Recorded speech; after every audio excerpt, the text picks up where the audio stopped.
अस्सलाम वालेकुम। मेरा नाम अमरत हसन है और आज हम फायर फ्लाई यानी कि जुगनू के बारे में बात करेंगे। जुगनू जो है, आपने अक्सर गर्मी की रातों में देखा होगा कि बाहर लॉन के अंदर जहाँ अंधेरा होता है वहाँ ये आपको चमकते हुए नज़र आते हैं। आज हम ये देखेंगे कि ये जो जुगनू हैं ये चमकते क्यों हैं, इनके अंदर ऐसी क्या चीज़ अल्लाह ताला ने रखी है जिसकी वजह से ये चमकते हैं। और ये भी देखेंगे क्या ये दिन को चमकते हैं या रात को चमकते हैं। और ये भी देखेंगे कि अगर दिन रात को तो आपको ये नज़र आते हैं, लेकिन ये जुगनू दिन को कहाँ जाते हैं, कहाँ छुपे हुए होते हैं। ये सारी चीज़ें आज हम इस वीडियो के अंदर डिस्कस करेंगे। सबसे पहले जो जुगनू होता है उसकी जो लाइट एमिट करने की, लाइट पैदा करने की जो क्वालिटी होती है उसको हम बायोल्यूमिनेसेंस कहते हैं। बायोल्यूमिनेसेंस बेसिकली एक केमिकल रिएक्शन के थ्रू लाइट पैदा करने का नाम है। जो जुगनू होता है ना, जुगनू की बॉडी के अंदर एक एंजाइम होता है जिसको ल्यूसीफेरेज कहा जाता है, और साथ ही उसकी बॉडी के अंदर एक केमिकल होता है जिसको ल्यूसीफेरिन कहा जाता है। ये ल्यूसीफेरेज जब ल्यूसीफेरिन के साथ रिएक्ट करता है ऑक्सीजन की मौजूदगी में, यानी इसको ऑक्सीजन की जो सप्लाई है वो बहुत ज़्यादा ज़रूरी होती है। Without oxygen it can not produce light.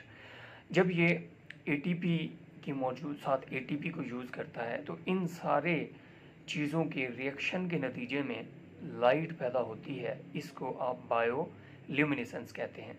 अच्छा, ये जो बायोल्यूमिनेसेंस के ज़रिए लाइट पैदा होती है, इसमें कोई हीट नहीं होती है, इसलिए ये बहुत ज़्यादा कूल और एफिशिएंट लाइट होती है। उसके अलावा इसको एक कोल्ड लाइट भी कहा जाता है, क्योंकि ये कोल्ड लाइट इसलिए है क्योंकि ये बल्ब की जो रोशनी होती है, ये जिसमें उसका फिलामेंट जलता है, उसके फिलामेंट जलने की वजह से हीट पैदा होती है, वो हीट होती है, लेकिन ये एक कोल्ड लाइट होती है। अच्छा, उसके बाद हम इसके बारे में नेक्स्ट चीज़ पैदा करेंगे, वो ये है कि ये जो मेल जुगनू होता है फीमेल जुगनू के साथ जब रिप्रोडक्शन करनी होती है, जब मेटिंग करनी होती है, तो उस वक़्त भी ये लाइट पैदा करते हैं। अब सवाल ये पैदा होता है कि कैसे पता चलेगा कि ये जो लाइट पैदा हो रही है इसका मतलब ये है कि मेटिंग करनी है। मीटिंग का मतलब आपस में मिलना है और अगली जनरेशन पैदा करनी है। अच्छा, ये इस तरह से होता है कि जुगनू जो है उनकी डिफरेंट स्पीशीज़ होती हैं। हर स्पीशीज़ के जो चमकने का अंदाज़ होता है, जो लाइट पैदा करने का अंदाज़ होता है, वो डिफरेंट होता है। तो इस तरह से ये डिफरेंट लाइट के जो पैटर्न्स हैं वो डिफरेंट किस्म के जो फायर फ्लाइज जुगनू होते हैं वो इसको इस्तेमाल करते हैं। इस तरह से आप एक स्पीशीज़ को दूसरी स्पीशीज़ से डिस्टिंग्विश कर सकते हैं। अब दूसरी बात, क्यों ये जो जुगनू होता है, कैसे पता चलेगा कि ये अब मेटिंग करना चाहता है, क्योंकि उस वक़्त जो मेटिंग की वक़्त जो लाइट पैदा होती है उसका पैटर्न आम वक्त में पैदा की गई लाइट के पैटर्न से ये डिफरेंट होता है।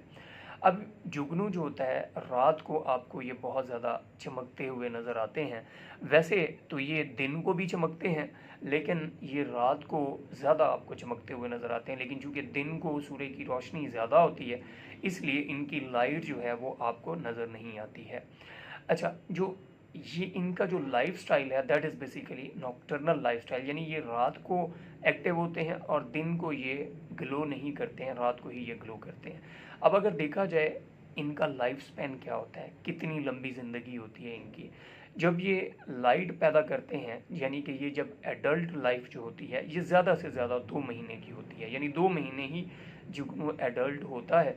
उसके बाद जो जुगनू है उस यानी ज़्यादातर जो जुगनू है वो एक समझ लें कि लार्वल स्टेज के अंदर रहता है, और लार्वा जो है उस वक़्त जो है वो वहाँ पे खाता पीता रहता है इंसेक्ट्स को और वॉर्म्स को, और इस तरह से वो लाइट पैदा नहीं करता। लाइट पैदा करने की स्टेज उसकी एडल्ट लाइफ में होती है, and that is only 2 months. वैसे ये 1 साल तक ये ज़िंदा रहता है।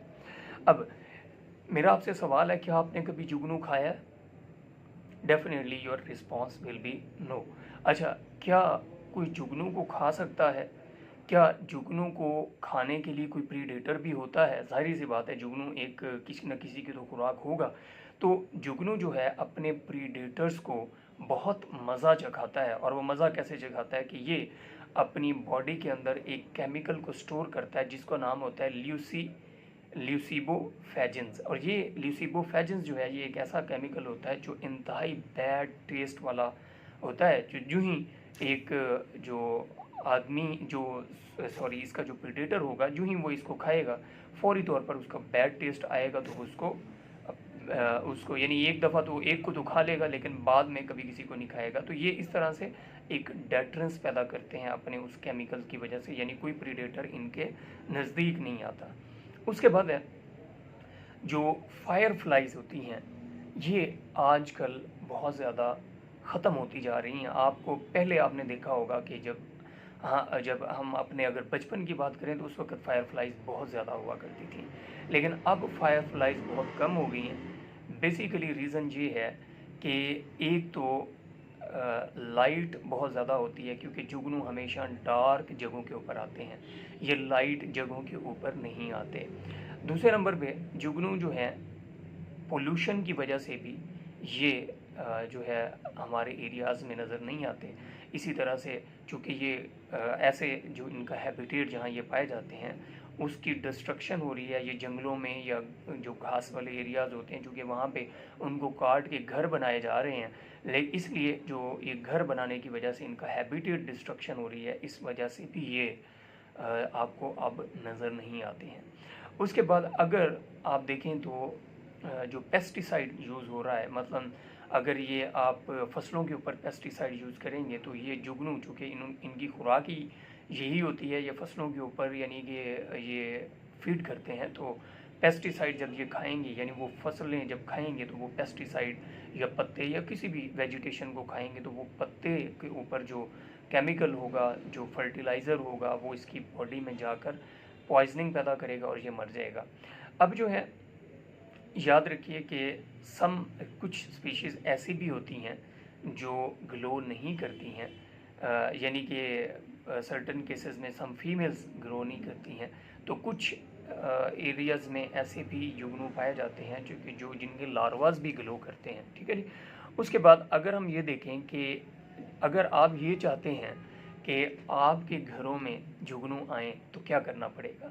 सबसे पहले ये देखिए कि जुगनू जो है ये हमेशा ह्यूमिड नमी वाली जगह और शेड वाली जगह के ऊपर रहते हैं, ये इनके लिए आइडियल जगह होती हैं। उसके अलावा ये जो गली सड़ी लकड़ी होती है ये भी इनके लार्वा के बनने के लिए बहुत बेहतरीन टाइम होता है। इसके अलावा ये जो घास वाली जगह होती हैं, ग्रासलैंड्स जिनको कहा जाता है या मेडोज़ कहा जाता है, वहाँ पे भी ये बहुत ज़्यादा रहते हैं। यानी अगर आप अपने घरों में मॉइस्चर वगैरह और ये वेजिटेशन को बढ़ा लें तो उन जगहों के ऊपर भी ये आपको आहिस्ता आहिस्ता आते हुए नज़र आएंगे।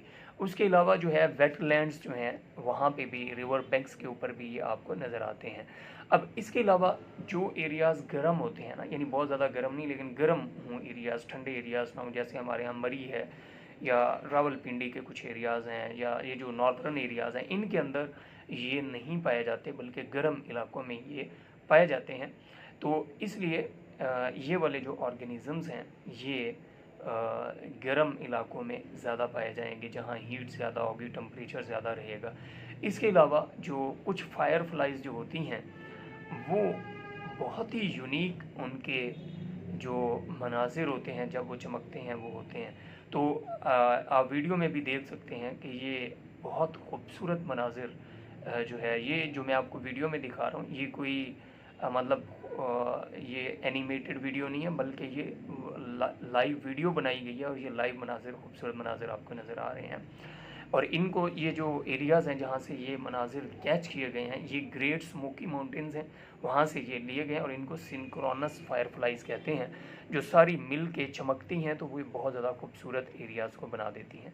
इसके अलावा ये केव्स के अंदर भी मौजूद होते हैं और डिफरेंट जगहों के ऊपर मौजूद होते हैं। अब ये देखें कि क्या फायर फ्लाइज को कोई थ्रेट भी है, क्या ये इनकी जो नस्ल है क्या ये तबाह हो रही है या बच रही है या क्या सूरत हाल है। एक चीज़ तो डेफिनेट बात है, इंसान का जो सारी बायोडाइवर्सिटी के ऊपर बहुत ज़्यादा असर है वो आप देख सकते हैं। अब हम ये देखेंगे कि क्या क्या ऐसे फैक्टर्स हैं जो इनको वैनिश करते जा रहे हैं, इनकी पॉपुलेशंस को कम कर रहे हैं। मसलन सबसे पहले लाइट पोल्यूशन, यानी जब लाइट बहुत ज़्यादा होगी, यानी हमारे इलाकों में रात को सारी रात स्ट्रीट लाइट्स जलती रहती हैं, घरों में लाइटें ऑन रहती हैं। ये जब लाइटें ऑन रहेंगी तो जुगनू ने तो रात को ही निकलना है। जब ये रात को ये सूरत हाल होगी तो ये जुगनू निकलेंगे ही नहीं, यानी कि ये लाइट की वजह से ये जुगनू जो हैं, एक तो ये है कि ये उन एरियाज़ को छोड़ जाते हैं जिन एरियाज़ के अंदर ये लाइट पोल्यूशन होती है, और फिर जाहिर सी बात है इनका हैबिटेट ख़राब हो जाता है, जिसकी वजह से इनका नंबर डिक्लाइन कर जाता है, कम हो जाता है। उसके अलावा डिफॉरेस्टेशन, डिफॉरेस्टेशन का मतलब होता है यानी जंगलात का कटाव। जंगलात का कटाव का क्या मतलब होता है? जंगल आहिस्ता आहिस्ता वक्त के साथ साथ जो जंगलात हैं वो कटते जाते हैं, तो इस तरह उनका जो नेचुरल हैबिटेट है वो ख़त्म हो जाता है। तो जहाँ पर वो रहते हैं तो ये भी उनके लिए उनकी नस्ल को तबाह करने में ये रोल प्ले कर रहा है। इसके अलावा जो इनके जो बच्चे होते हैं, जिसको आप लार्वा कहते हैं, जो बिल्कुल इनिशियल स्टेजेस होती हैं, लार्वा जो होता है ये फसलों के अंदर आपको मिलता है जब आप पेस्टिसाइड्स का यूज़ करते हैं। पेस्टिसाइड्स इनके लार्वा को किल कर देते हैं, जिससे एडल्ट बन ही नहीं पाता। तो इस तरह से जो नेचुरल जो इनके हैबिटेट हैं और इनकी जो टेंडेंसी है रिप्रोड्यूस करने की, वो भी ख़त्म होती जा रही है। तो ये सारी चीज़ें आप जुगनू के हवाले से थी। अगर आप चाहते हैं कि जुगनू आपके घर आएँ, ये बहुत ही खूबसूरत मंज़र होता है, तो अपने घरों में लाइट्स को जल्दी बुझा दें, कम से कम लाइट रखें। इसी तरह से अपने घरों में एक लॉन बनाएं, खूबसूरत सा लॉन बनाएं, उसके अंदर रोशनी ना रखें, वहाँ पे घास उगाएं, पौधे उगाएं, तो ये नेचुरल हैबिटेट के अंदर आना शुरू कर देंगे। This is all about fireflies. I hope आपको ये वीडियो बहुत पसंद आई होगी। अगर पसंद आई है तो लाइक करें, कमेंट करें और शेयर करें।